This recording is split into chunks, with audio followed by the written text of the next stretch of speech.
welcome to Sacred Justice, a podcast that features discourse rooted in the pursuit of justice as sacred practice.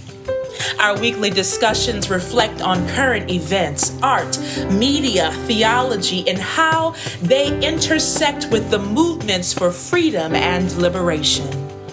We hope that through these conversations, we can foster inclusivity by expanding our learning opportunities. We hope to cultivate digital community beyond the confines of our campus. And we hope to reconnect the church's social and spiritual callings. Join us for the journey.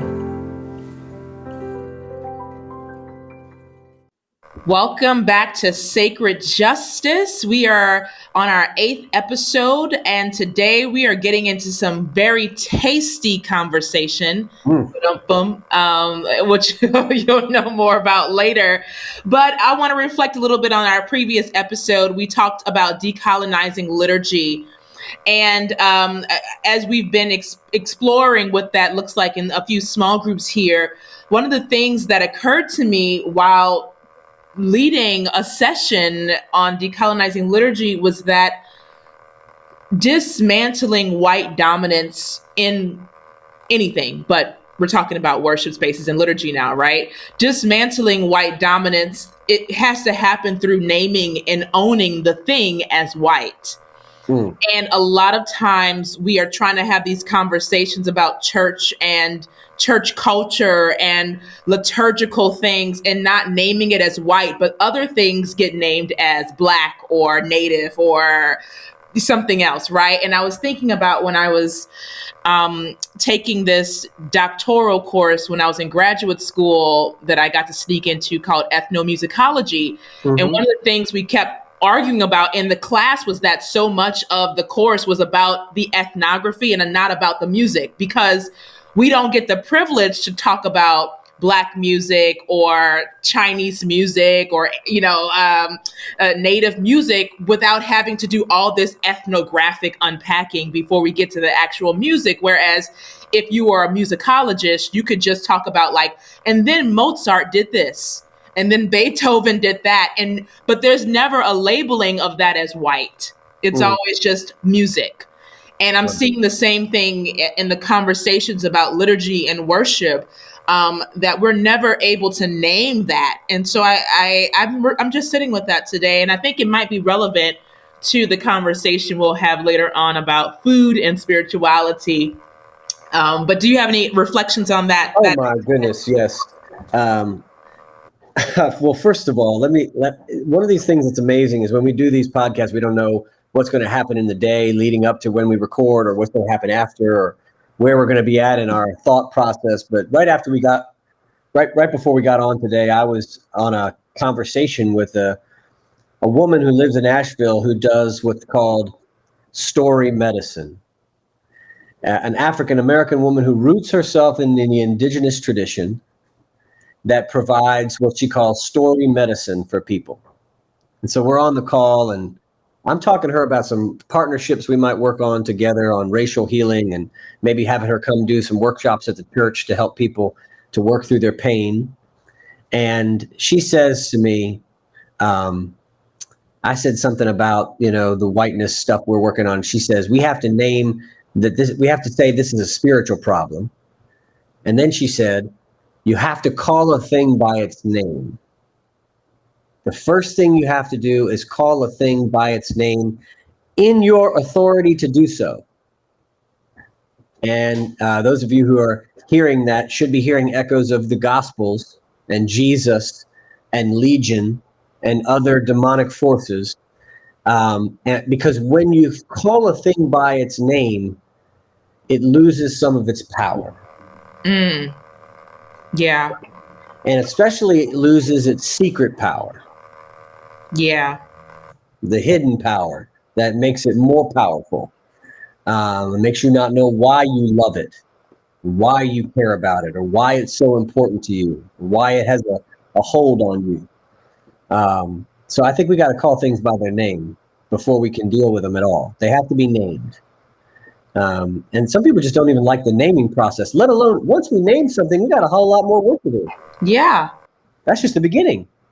Yeah, it is just the beginning, but it's such a huge part of naming and owning the intersection between spirituality and culture, which I feel like because Western civilization has tried to compartmentalize all these things, there's a lack of owning, right? It's just spirituality. No, it's spirituality that was informed by your culture, somebody's culture, informed Mm-hmm. it. And so that's where I'm sitting today, and I think it might come up later on in the conversation as well. This naming piece, there's something in the spirit. Oh, yes. Oh, yeah. There's something in the spirit for sure on that. Yeah. So, Ben, what is going on in the news and the culture in your world? Oh, well, we're just going to go ahead and keep on going straight from where you took us with naming things. But for me, in the news right now, we're just coming off, we're sandwiched in between two things at this point. When you hear this podcast, maybe after one of these, maybe in the middle, we're sandwiched between the 100th anniversary of the Tulsa massacre and the celebration of Juneteenth, which you will remember last year suddenly became a thing for white people when it hadn't been for quite a long time after George Floyd, right? So because it was in proximity to the murder of George Floyd and the rise and awakening of white people in relationship to that murder, Juneteenth popped up last year, and a lot of people started talking about it. And so we're between these two things, and in the midst of those two things, I think they're both important markers for me at least, to just name what I'm thinking about, what I'm holding is, why do white people keep saying that they don't know about anything? Why do we keep saying we didn't know about this? I'm so tired of that. And one of the things that's been even a part of the national awakening and celebration of the 100th anniversary of the Tulsa Massacre, even the celebrations and the honoring that happened in Tulsa, and then what's happened on television, in the documentary, in podcasts I listened to about it, the same kinds of things were being perpetuated, which is, why didn't we know about this? And then they give the answer. They intentionally lied about it and hid this history from us. That's why we didn't know. But both of those are problematic.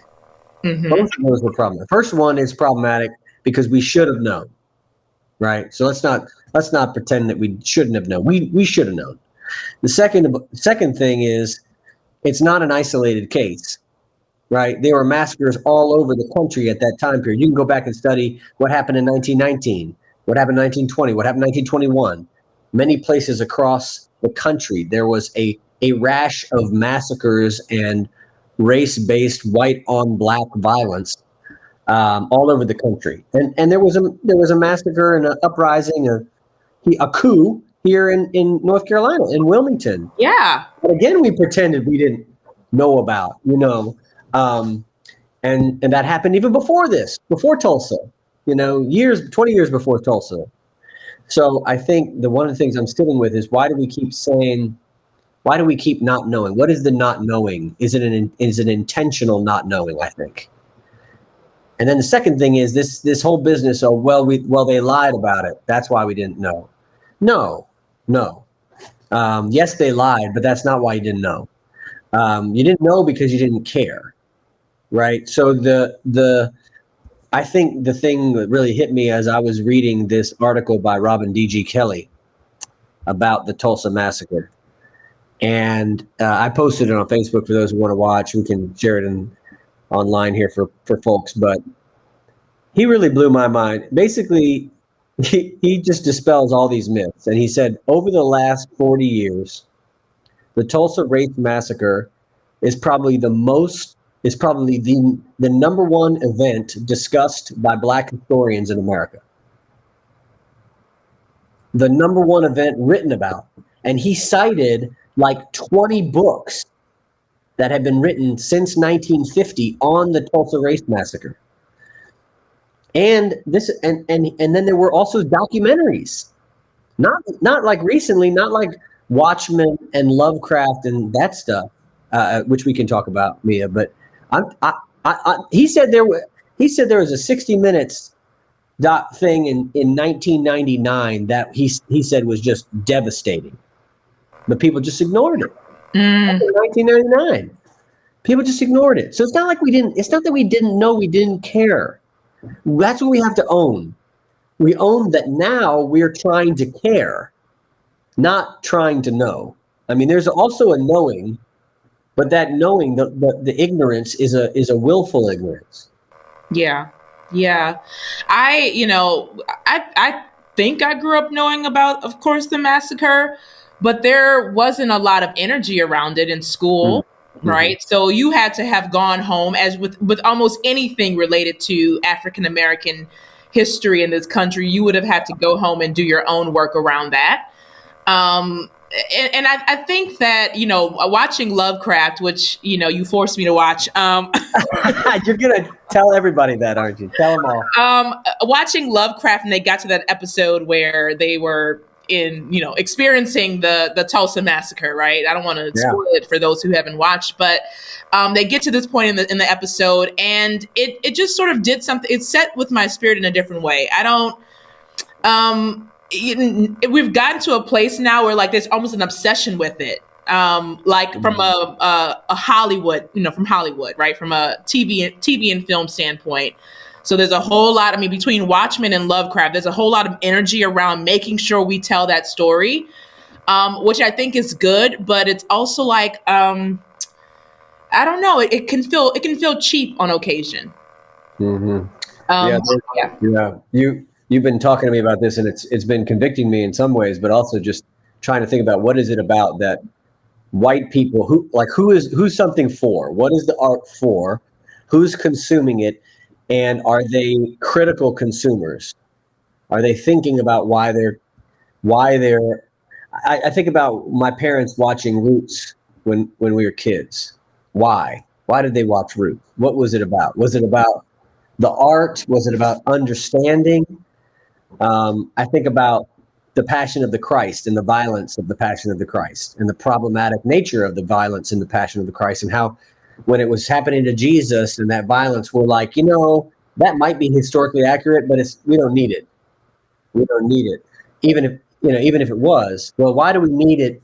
Why do we need all the blood and gore here when it comes to this historical accuracy? And I'm not trying to escape. I want to be really clear. I'm me, I watch all that stuff. I'm the one telling you to watch Lovecraft, scaring myself to death. But I wonder, is there a sense of a masochistic kind of penitential attitude that white people are doing? Like it's a hareskin shirt.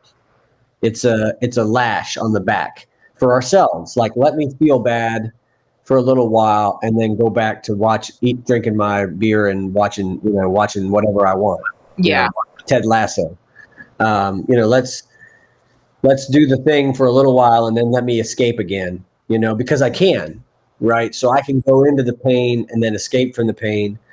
So I try to be really critical. I want to be critical about how that works. I will say one of the things that was another convicting thing about Robin D.G. Kelly's article is he said all of this phenomenon about the Tulsa Race Massacre this year on the 100th anniversary, the way that they talk about Black Wall Street obscures the true violence. That is on point. I live on Twitter. That's my address. And there's a lot of even Black people talking about we have shifted the focus to the Black capitalistic market. And we have romanticized that as a goal that we want to go back to. And in many ways, it was not what we think it was. And the obsession with it, and particularly in the Black community, people feeling like if we go back to that model, we will be okay. But the Black dollar does not recycle. It does not do the same thing now that it did then. And so anyway, like you're saying, there's this whole romanticization of that and shifting the focus away from the horrific nature of all these people whose land was taken from them and who were murdered. Yes, and of course, Robin D.G. Kelly being the great historian and economic theorist that he also is, he says, okay, why are we so focused on the white violence as meaningless? And it's not meaningless. It was a land grab. He says it was an intentional state, civically thought through land grab, right? Yeah. And it was a lot more poor people's land and houses that were taken than it was wealthy people's land and houses. Maybe value-wise more, but it was a lot more poor land by per capita. And they never talk about the poor folks around Greenwood, right? That whose land was taken. So there was there's an economic aspect here. And then he says, well, and everybody's going to go back to what about that black man and the woman in the elevator, and we don't know what happened. And he says that's also about property. Yeah. The black man is not allowed to talk to the white man's property. Yeah. It's also about property. So land is property and people are property for the white man. And so the woman and the land are connected. And that's one of the things that we're not wrestling with. And he says, why are we looking at this like it was just some white people got mad and went in there and killed them like they were the KKK? That's not what it was about. They wanted the land. And they took the land. And they took it through a lot of different ways. Like, right, they couldn't file insurance claims because they called it a race riot. This is where rhetoric comes in. When you talk about what a protest is doing, and you don't use the right language for that protest, you're repeating the same things that the people of Tulsa who were violent used to keep the black people who lost their homes from getting insurance money for the homes they lost. Yeah. It's always about property. It's always about economic power. And so the focus on Black Wall Street tends to obscure that it was an economic land grab for white vigilantes, you know? So I think we got to wrestle with the realness of what really happened and not glorify this. Even if we're trying to deal with the history, right? Sometimes we're dealing with the history without all of its context. Yeah. Yeah. And then we're not dealing with it really. We can also find ourselves 100 years from now again saying, wait, that's what Tulsa was about? Yeah. Yeah. And I mean, to fast forward, to talk about Juneteenth, which is around the corner. Yep. And people saying, I don't know what that is. I don't know what does this mean? It's and I don't have any expectation for people to know what it means or is. I guess that's I've just kind of I've let society just tell on itself. But but that's been in the news as well. There's going to be all this energy now around like, okay, it's Juneteenth. I'm even starting to see on like HBO, Black stories, they have these little subtitle things they put under categories for you to watch, which is fine with me. I mean, I always want a subcategory for Black stories, but not just in June, right? Or not just in February, just in general. So I'm curious about your discoveries around Juneteenth as well. And when you mentioned last year, people were awakening to that. What was that like to watch people awaken to Juneteenth? It was I think it was good. It was good for me to wrestle with my own love-hate relationship with summer holidays, and particularly the one that comes after Juneteenth in July. That is a celebration of Independence Day. Sorry. There's a lot to deal with there, especially since, as I always bring up every year, Frederick Douglass celebrated the 4th of July on the 5th, as many other African Americans did, as a way of protest against the glorification of an empire that did not consider them or treat them as citizens. So I think about Juneteenth as an alternative holiday. It was funny because in seminary, I was taught that Pentecost was the alternative to the 4th of July. That we don't, I had a professor who used to say, we don't celebrate the 4th of July, we celebrate Pentecost. And that'll mess with your American nationalism if you start thinking about Pentecost as an alternative celebration. Because Pentecost is, of course, not about America at all. It's about all nations, all flesh, right? But in some ways, Juneteenth, also being more proximate, becomes a counter celebration, Yeah. a celebration of Black freedom, Yeah. and a reminder that America has always been opposed to Black freedom Yeah. Yeah. and supporting anti-Black racism. Right? Yeah. And I don't know if you've seen the movie Miss Juneteenth. Have you seen that movie? No, I haven't seen that movie. Oh, Ben, you have to watch it. I mean, I'm obsessed with Nicole Bahari, great actress. Okay. But I don't know if it's on I bought it last year when it came out. So it was supposed to come out in theaters last year around Juneteenth. Obviously, it didn't. So I went ahead and bought it just to sort of like support the movie. But the premise is, there's this pageant that happens every year, and these girls, sort of like a debutante situation. These girls kind of all dressed up and, do their thing and for this pageant, Miss Juneteenth, and whoever wins is called Miss Juneteenth. And these types of pageants happen a lot in the South, but Black pageantry is such a huge part of the Southern Black experience because we weren't allowed to do those things with white people. Right. But anyway, so this movie is less about the culture of Juneteenth and more about sort of the other stuff that happens around there. But I grew up with Juneteenth, and there's this huge movement right now for it to be a holiday, like a federal holiday where you get a day off, like 4th of July. But we'll see what happens. There's some people who say only Black people should get a day off, but that's going to get sticky. Wait, American descendants of slaves or Black people? I don't know. Look, it's getting sticky already, so I don't know. I don't know. That is a fascinating. I mean, just like the question around reparations, the question of who gets reparations, who gets a day off is just a fascinating conversation. I mean, it's going to get into the weeds here. Like, do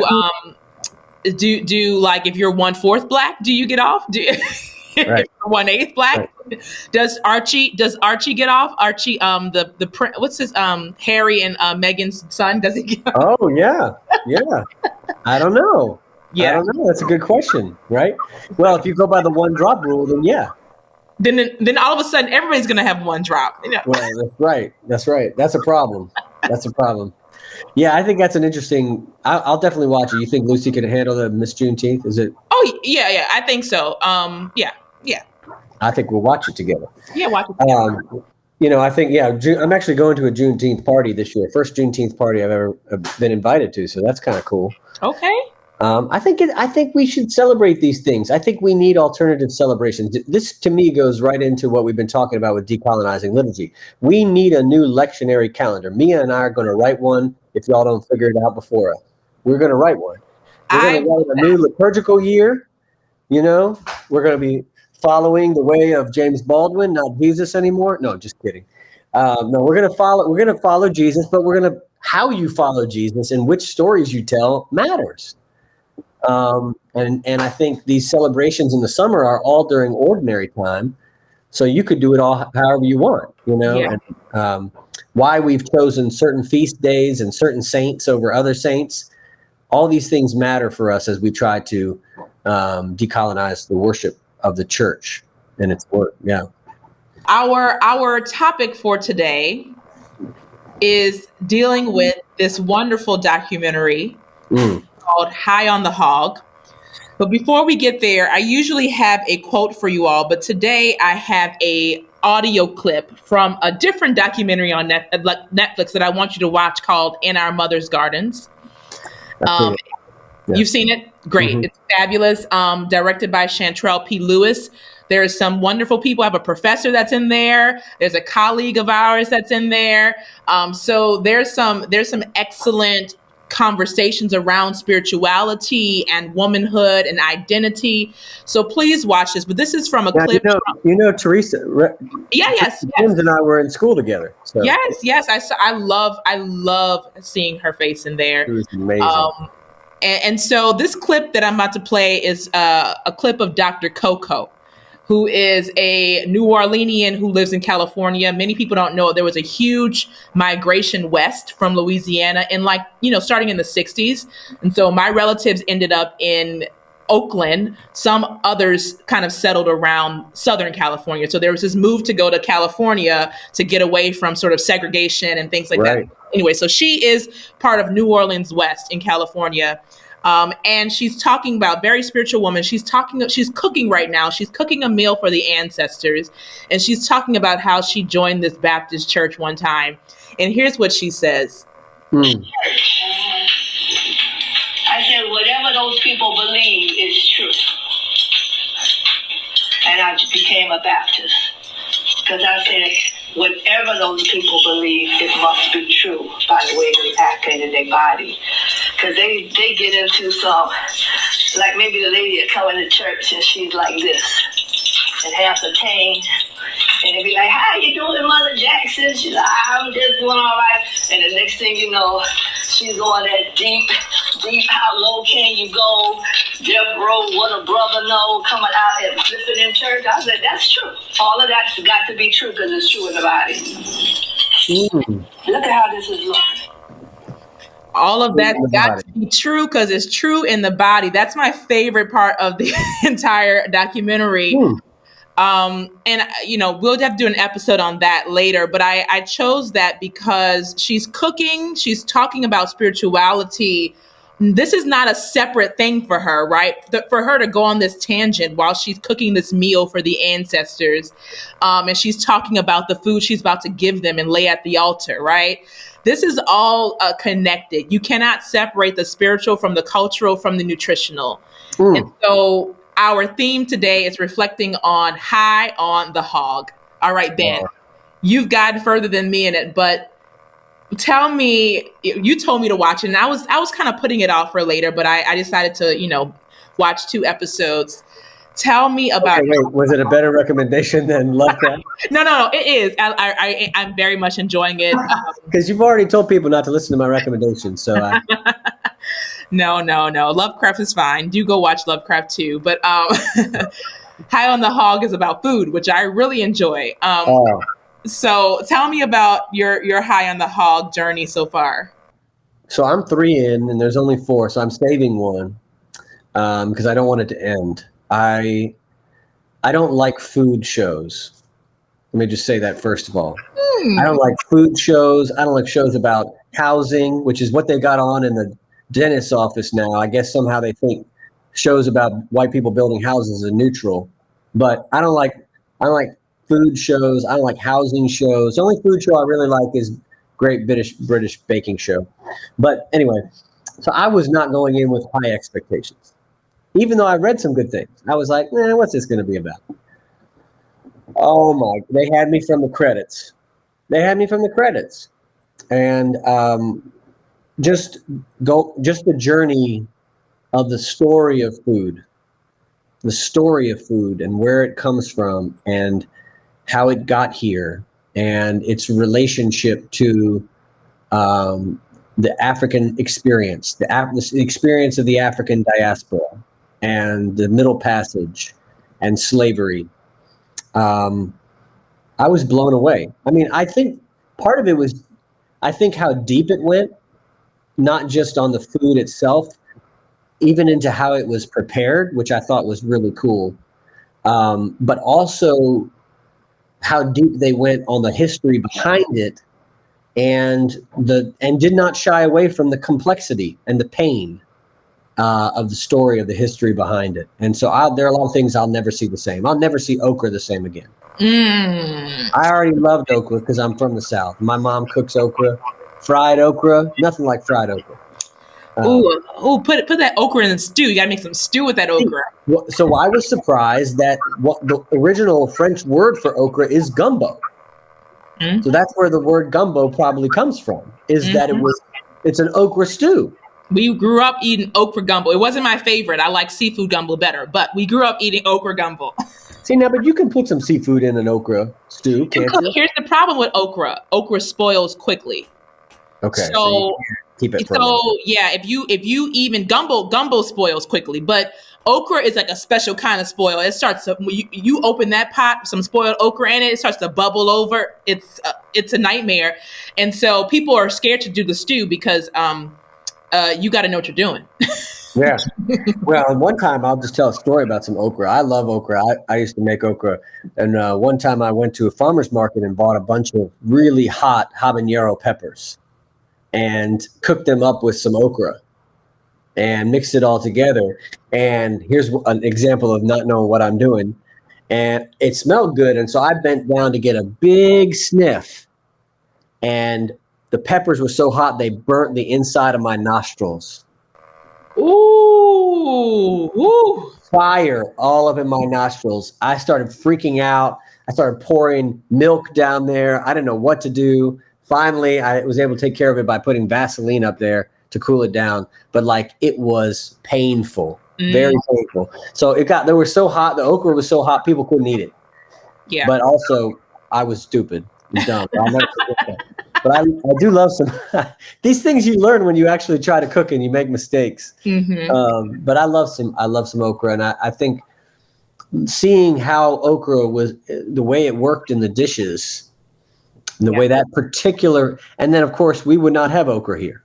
No. If it had not come over in the Middle Passage. No. And you just think about people carrying seeds in their clothes, or just carrying okra with them as they're getting on ships or whatever. That's how we get that here. I mean, the story of, so every time we eat okra, I think I'm going to remember that story. I'll remember the ancestors, the people who came across that trip, Also, as a white person, I know I have to remember my ancestors who were on the top of the ship, and what that means for me as well.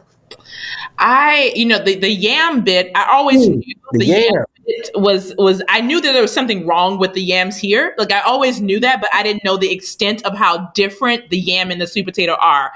But when she was talking about the ingenuity of people saying, okay, we don't have a yam, let's go just use the next best thing, I just got emotional, because the amount of ingenuity that people have had to practice in order to hang on to some bit of their culture. It did something to me. And it was, I don't know about, I want to go to Benin, first of all. That's like I want to do a tour of everywhere, but I need to afford that. You got to tell the listeners what Benin is. They won't know if they haven't watched it yet. It's a country in West Africa. Yep. And it's one of the major places where many Africans were put on ships thinking they were going to just come back, and they didn't. And they were brought here to the American shore.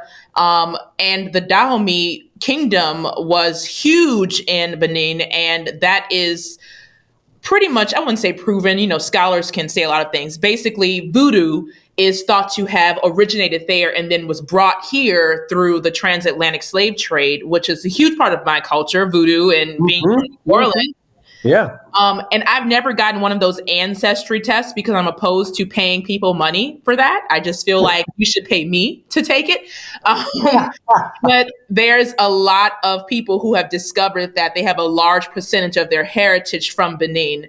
And then, of course, there's other gates of no return cities. So like Senegal, Accra, there's a lot of Cote d'Ivoire. There's a lot of the Western cities where people would have gotten on those ships. Now, that doesn't mean that everybody was originally from there. No.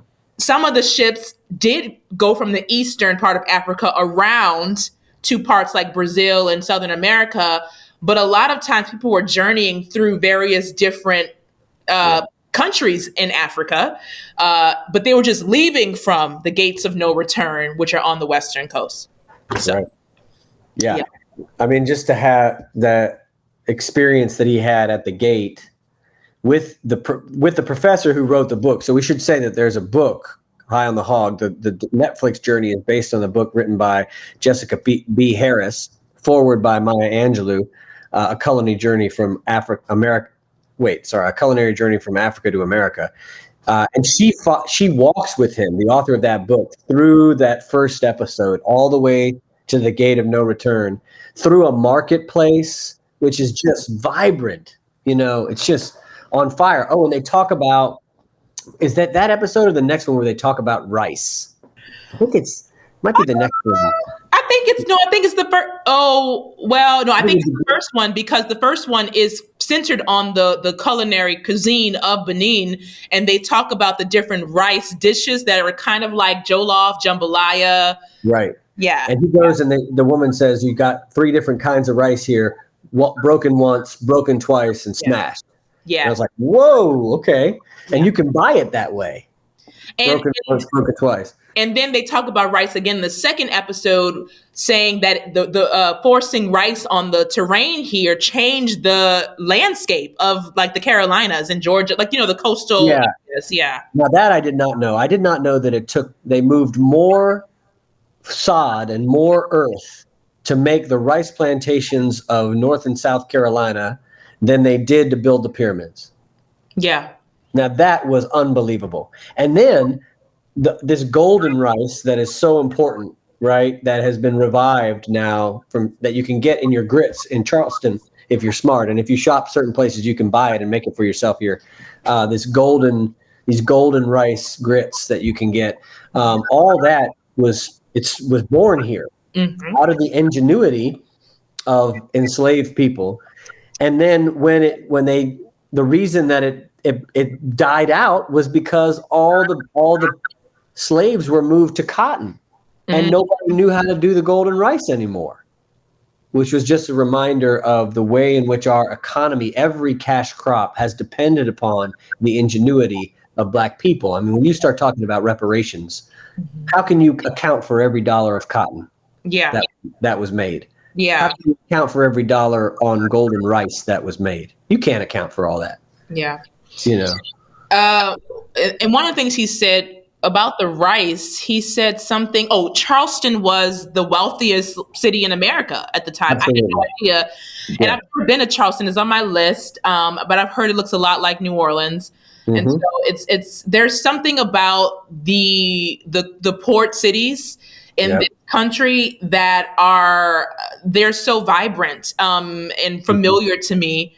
And I found it interesting in the documentary that one of the people said the enslaved Africans thought they had returned home because South Carolina or the coastal sea islands looked just like where they left.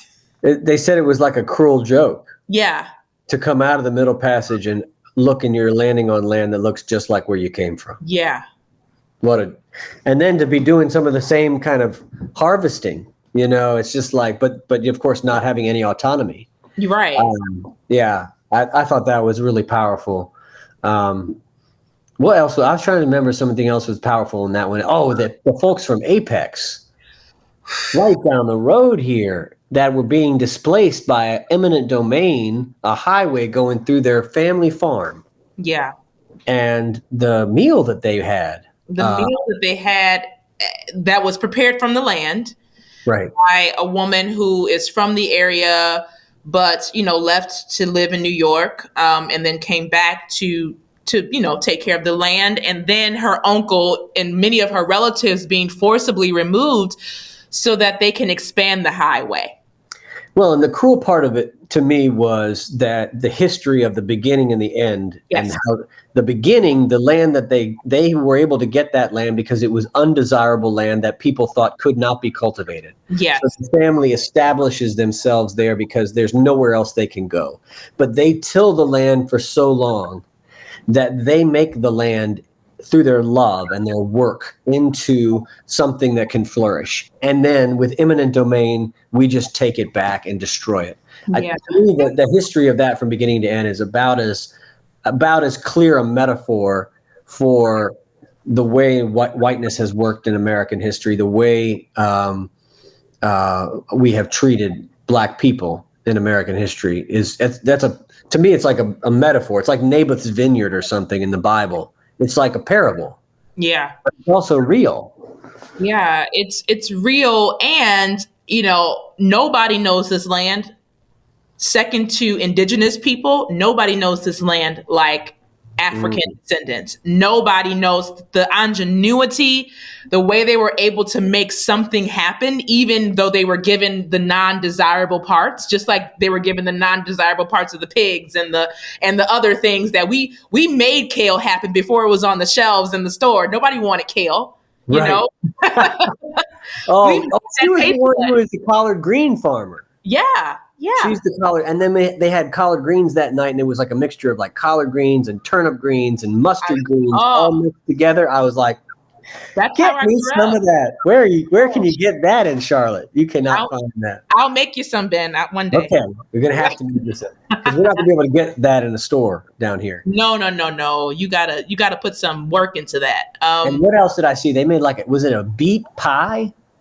Some kind of beet pie that was made out. Oh my gosh, they had amazing things. Yeah, and it's fresh, truly organic, not whatever you bought at the store, right? Right, right. And I just started thinking about the connection to land and picking up on a conversation that I had with a rabbi a few weeks ago. We were talking about what does the Old Testament point to? What's the messianic promise? And for us, for Christians, it's always been Jesus. Jesus, sort of the messianic figure. And this person who is a Reformed Jewish rabbi says, no, the promise for us is the land, that God is we're going to get this land. That's what we're looking forward to. And I started thinking about connection to land and spirituality and food and nutrition and culture and all these things that are tied up in land, and to just have that taken from you so that, somebody can put some concrete down, because, these cities are just growing and they need more space, even though that's been proven. Urban planning has proven that that widening the roads don't really make a damn bit of difference. But so there's all this tangled up in here, and it's hard to talk about one thing without talking about the other. Well, the connections between everything, and this is where we can see, and it really reveals to us the whiteness of traditional Christianity in America. And the whiteness, whenever you see is revealed whenever you see things compartmentalized. So I've got my views on economics over here, and then my views on land here, and my views on race here, and my views on the Bible here, and personal life and family and food, all in different compartments. So I imagine that I can go to dinner and we think, what is one of the greatest Western white stereotypes? Never talk about religion, politics, or sex at the dinner table. Mm-hmm. And yet, all three of those are so deeply entwined together, you could never talk about anything else without talking about these three. The food is political. The food is religious. I mean, you can't get away from it. It's all tied up together, and it goes in our bodies, which are deeply sexual. You can't escape all this. And so when we try to compartmentalize, we are practicing toxic white theology. When we pull things apart from each other. And I was thinking about one of the things that's been really a huge moment of awakening for me is, like, in the article, back to Robin D.G. Kelly on Tulsa again, when he says the land was enslaved before the people. Right? So when no surprise that we enslaved the land, and then people were sure to follow. Yeah. So what I mean by that is, when you make land your property, you enslave it. Just like when you make people your property, that is the definition of enslavement. So when we enslave the land, it's not, the people are sure to follow. Why? Because the people in the land are united. We're always intricately connected to the land. The land is what feeds us. It's what cares for us. We came from the land. We came from the dirt. We came from the dust. It's in us, and we're in it. So when you start enslaving one, you enslave the other. That is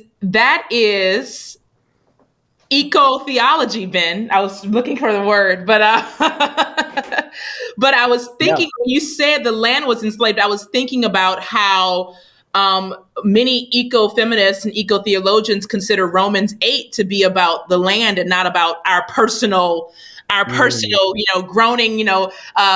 We consider that the sufferings of this world, Romans 8:18, I consider that the sufferings of the present time are not worth comparing to the glory revealed. And then we always stop there, with Christians. And then the next phrase says, for the creation waits with eager expectation for the glory. The creation is waiting for us to set it free. Mm-hmm. Mm-hmm. Which is why a Christian vision of a Christian eschatology has to overcome centuries of Western violence, become a return to the garden and a return to, I would say, an indigenous relationship with the land. And so now, isn't it amazing that the ecologists of the day are saying, if only we had lived in harmony with the land like our indigenous neighbors, we wouldn't be where we are. Well, what does that say about whiteness? Part of whiteness is to live out of good relationship, out of right relationship with all things, right? Because whiteness is an inappropriate relationship to oneself, a lie, and then, of course, to everyone else around you, including the land, and including people who don't look like you, including differently gendered and differently sexualized people, including people of color, different ethnicities. I mean, so, I think the path back for us to some sense of true harmony and wholeness is through indigeneity. This is not going to be easy, right? It's like taking a white Westerner in the 21st century and teaching them how to care for the land is not going to be easy. How to live in connection and harmony to the land is not going to be easy, but that is the path. Yeah. And it's also the vision of the Bible. The Bible is an indigenous vision. Yeah. In contrast to empire, oftentimes. And so I think we have this vision of heaven. Look, how interesting is it that when we divorce heaven from the material reality of human existence, we also divorce it from landedness, so that we lose the promised land vision that our Jewish ancestors gave us. Now we have a vision of some kind of clouds. I don't want to live in clouds. I don't want to live in another dimension where there's like pearly gates. I don't need no pearly gates. What? No. Give me some yams. Give me yams and collard greens and communion. Give me a backyard where I can cultivate a crop. Give me a lifestyle that allows me the freedom to garden and take care of myself, right? Because you can't do that if you're commuting an hour each way, which half the people in this city are, and many places are, right? Right. Our vision of heaven has to be Eden. Our vision of heaven has to be landed. It has to be tied to the land. So to me, the liberation of the land is tied to the liberation of the people. So that's where we start to get economics. What if suddenly Christians became suspicious of the concept of private property? Or property in general. Yeah. Jesus wasn't huge on property. I don't know if y'all noticed in the Gospels. He's often telling people to give it up. Yeah. I mean, that's a totally different relationship to things, to imagine that we can't own them, people or things or land. What would that look like? I mean, I don't know. I'm just spitballing here. It probably sounds radical to those who are listening, in your car. Stay on the road. That's you, Ben. They know what to expect. But no, really. I mean, sometimes it feels like what we are imagining is not possible. But watching High on the Hog, I was like, people are still farming. They are still living on their land and living off of their land. And why is that why can't we do the same? Right? Yeah, and I don't think we're that far off. There are people who are living on sustainable farms all over the country right now. Yeah. We visited some as a church together. And I've never been more inspired by an alternative reality that we could live than when we were on those farms at Reverence and other places, Yeah. I gotta spoil a little bit of the third episode for you. Okay. Oh my gosh, Mia. I know we're not going to talk about this again, so I got to get this in there. But they go into Thomas Jefferson and George Washington's cook. So Hercules Posey was George Washington's cook, and James Hemings was, that name, Hemings was Thomas Jefferson's cook, and you know who his sister was, the mother to a lot of his children, quite a few actually. And so Hercules Posey's story is pretty horrible because Washington gets this like great vision of him being a founder, but he treated Posey horribly. Now, and we don't have a lot of his cookbook recipes because Martha Washington put them all off as if they were hers. She didn't know how to cook. They were all his recipe. So we got a Hercules Posey cookbook is what you got when you got the Martha Washington cookbook. Mm-hmm. But you could not, if you had, he lived in Mount Vernon. So when he brought Posey, he would bring Posey with him when he goes to Philadelphia.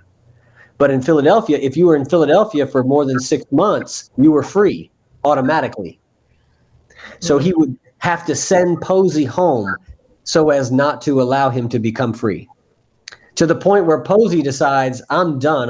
I want my freedom, asks Washington about it. So Washington demotes him from cook and sends him back out into the field.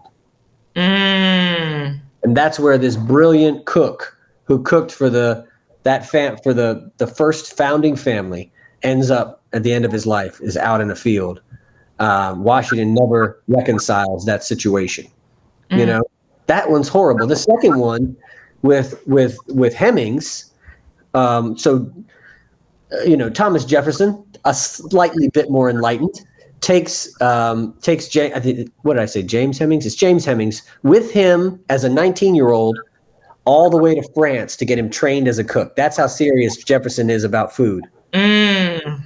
And then brings him back to Monticello, where James Hemmings, listen, wait for it, is the one who introduces mac and cheese to America. Oh, we all glory, laud, and honor to James. Yes, he needs a song. Why doesn't he have a song? Oh my goodness! And here they cook it in the show, okay, with using his original recipe. And I got to say, my cooking is going to be changed forever. The woman cooking it says that you have to boil it. You boil the noodles in half water and half milk. No, what? That's news to me. Okay. I would have never known that, but his original recipe calls for the noodles to be boiled in half water, half milk. And then you pull them out, and they're already silky. They already almost taste like mac and cheese at that point. That's when you put them in the thing to bake it.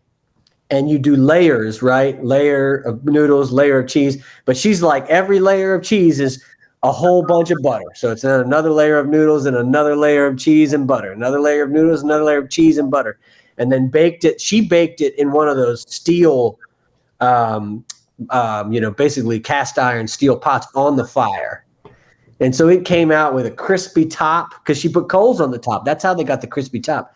Coals on the top of the thing. Oh man, I got to tell you, I was hungry for mac and cheese. I'm gonna go. I'm making some mac and cheese this weekend. That's what it's gonna happen. You gotta do it. I'm gonna make it. I don't know about. I'm gonna try the boil in the water thing. I usually make mine with a little. We call it the cream sauce. You know what is it called? Anyway, I'm losing the word right now. It's a French cream sauce, which is how we start most of our pasta sauces in New Orleans. And then we mix that in. So it's a similar concept where like milk is involved before the cheese and everything. Yeah. But I'm gonna try that. I'm gonna try it. I'd never heard of it either, and I was just blown away. And so here's this cook. I mean, who introduced all these French dishes to American cuisine, like mac and cheese, that are staples. I'm not talking about like every day there is a 7-year-old telling his parents to go get him mac and cheese out of a box. You know, that we would not have if it was not for James Hennings, an enslaved cook and chef. So anyway, I'm done. My mind was blown when I saw that. I was like, oh yeah. We got okra, we got rice, yams. So we got grits, okra, yams, and mac and cheese. Yeah. Okay. Nope. I mean, even the bean dishes that we don't talk about, the way we cook black eyed peas. Oh, the peas. And peas in America are because of my ancestors and what they were doing over there. This is why jollof and jambalaya taste so similar. So it just to see the connection, and it has to be spiritual. It can't be separate. For something to last this long and for the taste to be that similar across the African diaspora. Lets you know that there is something spiritual happening, keeping that going, right? That's right. Yeah. And so I just think about how maybe who we're bringing to our tables with us when we cook these dishes would be an interesting question. Who have we invited in like you said, cooking for the ancestors. Who's at our table? That when we bring these dishes, and then do we think about that as the work of communion? I mean, this is communion is political. Yeah. Because communion is food, and food is political. Food has always been political. Remember when I just talked a couple of weeks ago about the Pharisees being the Food and Drug Administration and the USDA all rolled into one? Food has been political. One of the things you would do as a gift and an offering was bring an animal or grain sacrifice, depending on how much money you had. That was what you gave to God, was food. Mm-hmm. So the communion celebration is drawn out of that same Passover sacrificial tradition. Yeah. And that means that what we bring to our tables to each other is a gift. And we have to think about the sacrifices that were made to get mac and cheese to my table. Yes. The patience required to even have communion, which people have no concept of many times in the Christian church, because you can just, get some pre-made wafers and some grape juice and say, yep, we had communion. No. Even in Jesus' time, it took a while to get that bread to be bread. It took, somebody had to make that wine, like the man who made the plum wine in the second episode of High on the Hog. Somebody had to labor for weeks or months to get that to be on your table. And we just, in that culture of immediacy, I don't think we will ever understand communion unless we were to go back to the land, to go back to some of those traditions that require us to actually labor for what we want to eat. The closest thing we could do to communion as a church would be to do one of those old style picnics, barbecues at the park. Everybody comes out, everybody brings a dish from their household, and you put the name of the person who made the dish near it, so you know where it came from. And then you got some folks over by the grill cooking up meats on the grill, and you got to wait. You can't eat until the meat's done. So you stand around and you talk and you fellowship and you wait as you smell the burgers cooking, right? And you smell the food actually being cooked. So you have a full-blown 360-degree 5 sense experience. And you're in community, and then you have prayer before you eat, and then you have more community afterwards. Maybe play a game of softball, maybe some horseshoes or some beanbags. I mean, and then you have that's communion. Yeah. Right. Yeah. And what's happened there? The person who is the very wealthy family has made a dish, and the person who is very, very poor has also brought a sacrifice, has also brought a dish, a gift for the community. And yet you also have stuff that you bought as a church. Maybe you bought the meat as a church, and you're just redistributing, you're sharing. What did they say? The basic form of communion is economic sharing at its heart, is economic redistribution and sharing. So I feel like we got to own that when we think about our practice of communion as a church as well. Yeah. That is an excellent ending point. Yeah.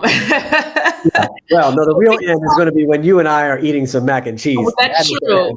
We'll have to do another podcast of us eating together, because now I want everything. I want a hog. I want mac and cheese. I want okra gumbo. I want everything right now. So I have to leave this podcast to go eat really quickly. But thank you all for joining us. I hope you get to watch both High on the Hog and In Our Mother's Gardens, because I think they're two timely documentaries that are on Netflix right now that are relevant to how we intersect all of these various facets of our life.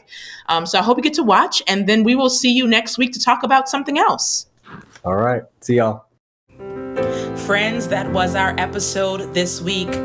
As always, please email your questions and your suggestions to Reverend Mia McLean at mmcclain@myersparkbaptist.org. Until next time, take care. This is Sacred Justice.